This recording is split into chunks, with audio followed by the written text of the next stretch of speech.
Hello guys, welcome to my channel Deepa education जे। आज मैं आपको टेट की विगत परीक्षाओं में आए हुए प्रश्नों के बारे में बताऊंगी। यद्यपि ये प्रश्न कई बार रिपीट भी हुए हैं और ये परीक्षा की दृष्टि से बहुत ही ज़्यादा महत्वपूर्ण है।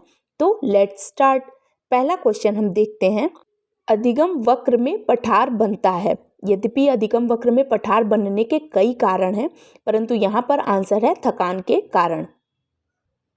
दूसरा प्रश्न है, दर्पण चित्र परीक्षण किसको मापने हेतु प्रयुक्त होता है।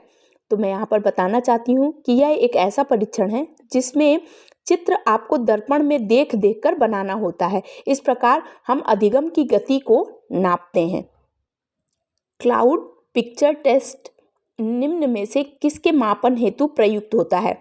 और मैंने आपको क्लाउड पिक्चर टेस्ट भी कराया है। ये व्यक्तित्व मापन में इम्पॉर्टेंट होता है, अर्थात कुछ चित्र बने होते हैं, उसी चित्र को देखकर बालक कुछ न कुछ कहानी या कुछ भी बताता है, उसी के आधार पर उसके व्यक्तित्व का मापन किया जाता है। नेक्स्ट क्वेश्चन है, सूझ या अंतर्दृष्टि के सिद्धांत का प्रतिपादन किसने किया। गेस्टाल्टवादी मनोवैज्ञानिक ने। यद्यपि गेस्टाल्टवादी मनोवैज्ञानिकों ने सूझ या अंतर्दृष्टि का सिद्धांत दिया है और ये गेस्टाल्टवादी जो है वो संपूर्णवाद को महत्व देते हैं और इसमें कोहलर, कोफ्का, कुर्ट लेविन का नाम प्रमुख है और इस सिद्धांत का प्रतिपादन वर्दिमर द्वारा माना जाता है। नेक्स्ट क्वेश्चन है, आहा और यूरेका मोमेंट किससे संबंधित है। तो आहा और यूरेका मोमेंट गेस्टाल्टवाद से संबंधित है। मैकडूगल के अनुसार प्रत्येक मूल प्रवृत्ति से संबद्ध होता है तो संवेग का। यद्यपि मैकडूगल ने 14 प्रकार के मूल प्रवृत्तियां बताई हैं और प्रत्येक मूल प्रवृत्ति एक संवेग से जुड़ा है, यह मैकडूगल द्वारा बताया गया है। नेक्स्ट क्वेश्चन है, पूर्व अनुभव के आधार पर संवेदना को अर्थ प्रदान करना कहलाता है प्रत्यक्ष ज्ञान। यद्यपि ये सारे क्वेश्चंस का मैं सिर्फ आंसर बता रही हूँ, यद्यपि ये सारे क्वेश्चंस जो हैं वो विगत परीक्षाओं में आए हुए हैं और ये सभी परीक्षा की दृष्टि से बहुत ही ज़्यादा महत्वपूर्ण हैं। नेक्स्ट क्वेश्चन है, कौन सा बुद्धि लब्धि स्तर मंद बुद्धि वाले बच्चों का प्रशिक्षण योग्य बुद्धि लब्धि स्तर कहलाता है। तो 50 से 69 के बीच वाला बुद्धि लब्धि वाला स्तर कहलाता है। नेक्स्ट क्वेश्चन है, रोर्सा इंक ब्लॉट टेस्ट का प्रयोग निम्न में से किसके मापन हेतु उपयोग किया जाता है। तो इंक ब्लॉक टेस्ट व्यक्तित्व मापन के लिए किया जाता है और इंक ब्लॉक टेस्ट दिया किसने था। तो हरमन और रोर्सा ने दिया था सन 1921 में। इसमें क्या होता था, तो इंक ब्लॉक टेस्ट जो होते थे 10 कार्ड होते थे, जिसमें 5 कार्ड सफ़ेद और काले रंग के होते थे, 3 लाल रंग के होते थे और 2 अन्य कलर के होते थे। इसके आधार पर प्रयोज्य के व्यक्तित्व का मापन किया जाता था। नेक्स्ट क्वेश्चन है, पियाजे के अनुसार संज्ञानात्मक विकास की द्वितीय अवस्था है पूर्व संक्रिया की अवस्था। मैं बताना चाहती हूँ कि जीन पियाजे ने संज्ञानात्मक विकास की चर्चा की है और ये संज्ञानात्मक विकास के जनक माने जाते हैं। जीन पियाजे ने के अनुसार संज्ञानात्मक विकास के 4 अवस्थाएं इन्होंने दी है। मैं चारों अवस्थाओं का एक बार नाम बता देती हूँ। पहली अवस्था है संवेदीकामक अवस्था, दूसरी अवस्था है पूर्व संक्रियात्मक अवस्था, तीसरी मूर्त संक्रियात्मक और चतुर्थ अमूर्त संक्रियात्मक या अवस्था कहलाती है। जीन पियाजे ने इन सारी विकास की सभी अवस्थाओं का क्रम बताया है और क्रम का समय भी बताया है। यद्यपि मैं जीन पियाजे की थ्योरी आपको बताऊंगी तो उसमें सारा डिटेल आपको करवाऊंगी। बुद्धि लब्धि की गणना का सही सूत्र क्या है। मानसिक आयु अपॉन वास्तविक आयु गुणे 100। अब ये बुद्धि लब्धि का सबसे पहले मानसिक आयु का प्रत्यय बिने साइमन द्वारा दिया गया था और मानसिक आयु अपॉन वास्तविक आयु का ये परिचय स्टर्न महोदय द्वारा दिया गया था, परंतु टर्मन ने इसमें गुणा 100 करके बुद्धि लब्धि का सही मापन ज्ञात करना बताया। तो इन तीनों का नाम, बिने साइमन का नाम, स्टर्न और टर्मन का नाम बुद्धि लब्धि के साथ जुड़ा हुआ है और बुद्धि लब्धि की गणना का सही सूत्र मानसिक आयु अपॉन वास्तविक आयु गुणे 100 होता है।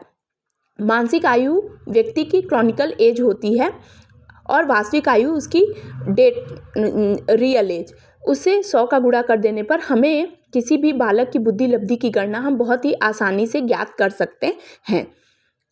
चिंतनशील सोच की चर्चा की है जॉन डीवी ने। यद्यपि मतलब बालक किसी तरीके से किसी विषय पर किस तरह चिंता करता है, बालक किसी समस्या के प्रति किस प्रकार सोचता है, चिंता करता है, इस पर चर्चा जॉन डीवी द्वारा की गई है। नेक्स्ट क्वेश्चन है, सीखी गई बात को धारण करने और पुनः स्मरण करने में असफल होना क्या कहलाता है? विस्मरण। यानी हम सीखी गई बात को, यानी जब भी हम किसी बात को सीख गए होते हैं और दिमाग में रख के उसे भूल जाते हैं, अब जब हम उसे वापस याद करने की कोशिश करते हैं और हमें वो घटना याद नहीं आ रही होती है, तो इसको हम विस्मरण कहते हैं। यह क्वेश्चन बहुत ही ज़्यादा इम्पॉर्टेंट होता है और ये क्वेश्चन कई बार रिपीट भी हुए हैं। भारतीय संविधान के किस अनुच्छेद में 6 से 14 वर्ष के बच्चों को निःशुल्क व अनिवार्य शिक्षा का अधिकार शामिल किया गया है? तो अनुच्छेद 21A में इसे शामिल किया गया है। ये भारतीय संविधान का अनुच्छेद है जिसमें 6 से 14 वर्ष के बच्चों को निःशुल्क व अनिवार्य शिक्षा का अधिकार दिया गया है। क्रेस्मर ने व्यक्ति को किस प्रकार प्रमुख रूप से वर्गीकृत किया है? तो 3 प्रकार है, एस्थेनिक, एथलेटिक, पाइकनिक। लेकिन क्रेस्मर महोदय ने शारीरिक गठन के आधार पर चार रूपों में व्यक्तित्व का विभाजन किया है, परंतु यहाँ पर ऑप्शन में 3 ही दिए हुए थे, इसलिए मैंने ये 3 ही लिखे हैं।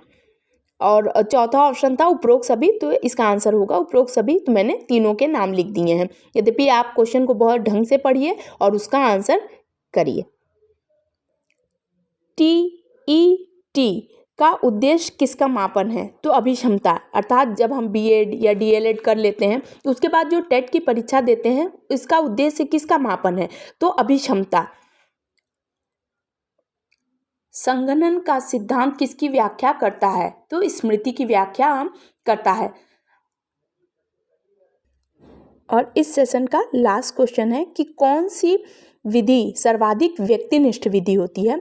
तो अंतर्दर्शन विधि जो है वो व्यक्तिनिष्ठ विधि है, सर्वाधिक व्यक्तिनिष्ठ विधि है, और इसकी बात संरचनावादियों ने की है। अंतर्दर्शन की बात जो है वो संरचनावादियों ने की है। तो इस प्रकार हम देखते हैं कि हमारे पास पुराने क्वेश्चंस जो टेट की परीक्षा में आए हुए हैं वो सारे हमारे पास मैंने इस प्रैक्टिस सेट में कराया है। अब इस वीडियो में मैंने सिर्फ एक सेशन का क्वेश्चंस कराए हैं जो CDP के हैं और बहुत ही ज़्यादा इम्पॉर्टेंट है।